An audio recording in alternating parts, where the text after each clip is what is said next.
Welcome back to Terrordacdle MMA, where we go over the fights of the UFC, Bellator, and local events here in the state of Texas, and coming to an event near you.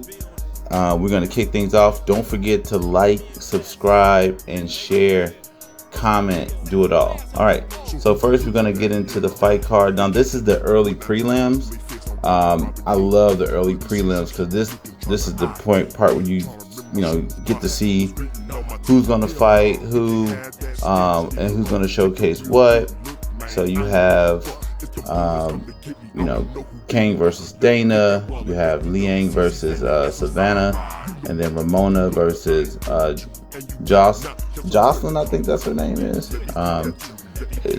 And what I like about the early prelims is that you can make some really good parlays when you start looking into the earlier cards, because when you get the fight gets more predictable when you get to like the big events, because all depending on how the fighters are,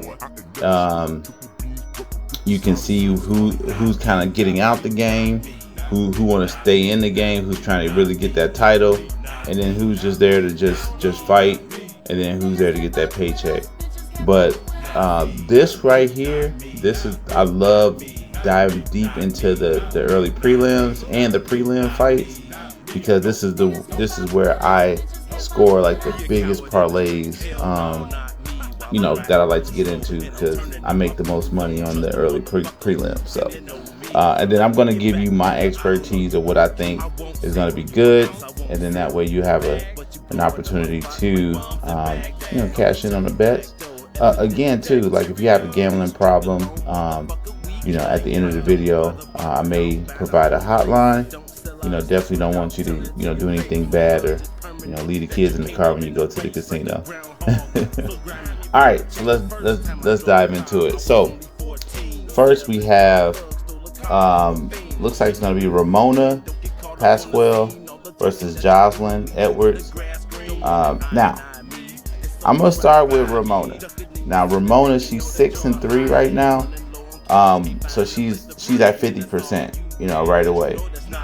Her last fight was a loss. So she's like, we don't know. We don't know like if she's in here to take charge. She's trying to avenge that loss. But she's 5'7", she weighs 157. That's interesting. I don't know. Is this the heavier weight class that the UFC is trying to bring in? Because Amanda Nunes holds a belt in a weight class that don't have nobody in it. So, but she has a 66-inch reach and 40-inch leg reach. And then Jocelyn, she's 10-4. Now that's something to look at. Last fight was a loss. She's from Panama, 5'8", and she weighs 149. So I don't know what weight class this is. Well, it has to be, the bantamweight for the, not bantam, lightweight for women's. But now if she has a 70-inch reach and 39-inch leg reach. So if we look at this fight and we look at it in a way of, betting, my bet just goes to Jocelyn because she's 10-4. Let me see what else they specialize in. So they both have almost the same knockout, almost the same as submissions, and almost the same as going to the decision. So I'm just gonna lean over to Jocelyn. Jocelyn, you got this one. Next, let's go ahead and look at Liang and Savannah Gomez. Now, Savannah, I seen her last fight. That loss was, I seen that last fight. So, it can go either way. But, Liang, her record is 17-5. So she has more win than loss. Her last fight was a loss. She's from China, and she's 5'5". Savannah, she's 6-4. Again, you see where I'm going with this. Her last loss Last fight was a loss. She's from Argentina. She's 5'3". I think this is gonna be a 115-pound bout. Now looks like they're pretty much similar. Now Liang has submission, so the way I see it is she has 59% of submissions over Savannah. Savannah has 20%.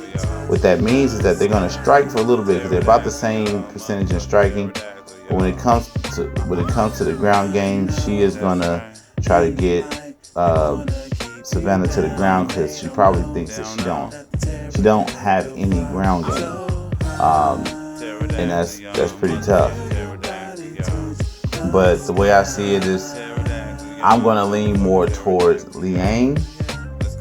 So Liang, you got me. You know, the Dragon Girl, you got me, girl.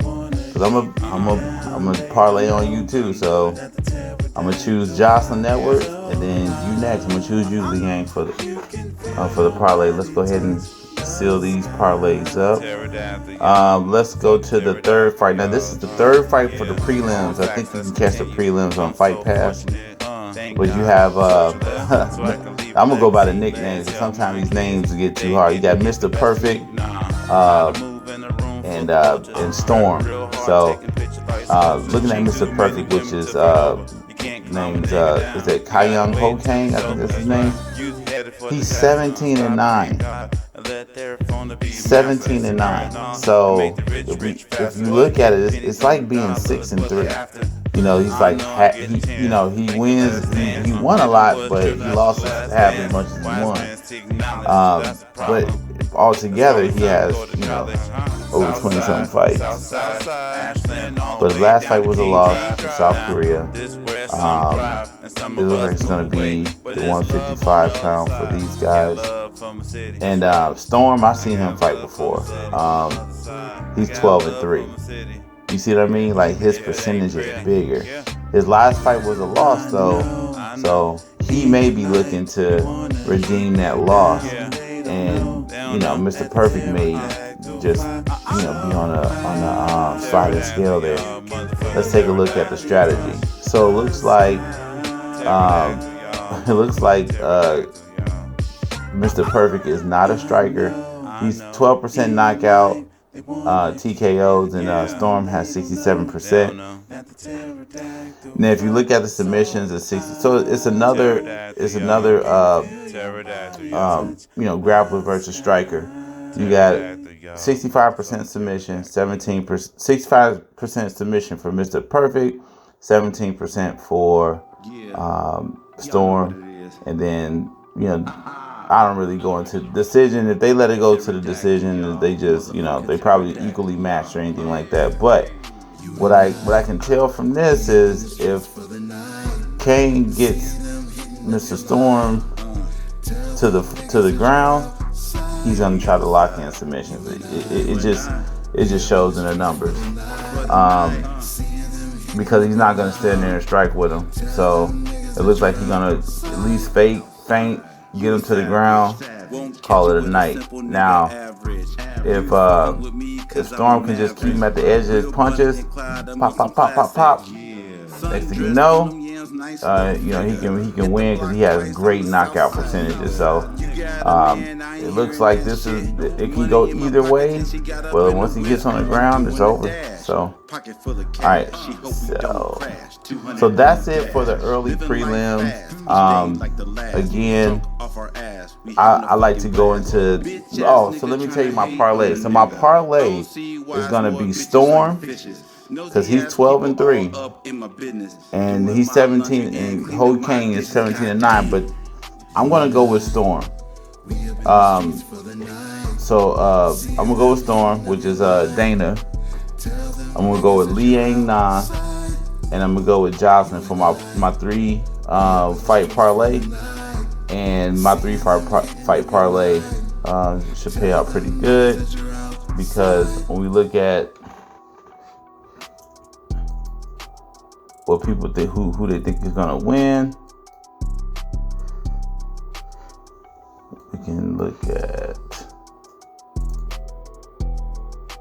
we look at who they think is gonna win. Yeah, so it looks like, yeah, so they got Liang. They don't even have a betting odds for Ho Kang and Dana. But Liang Na, she's an underdog in this one.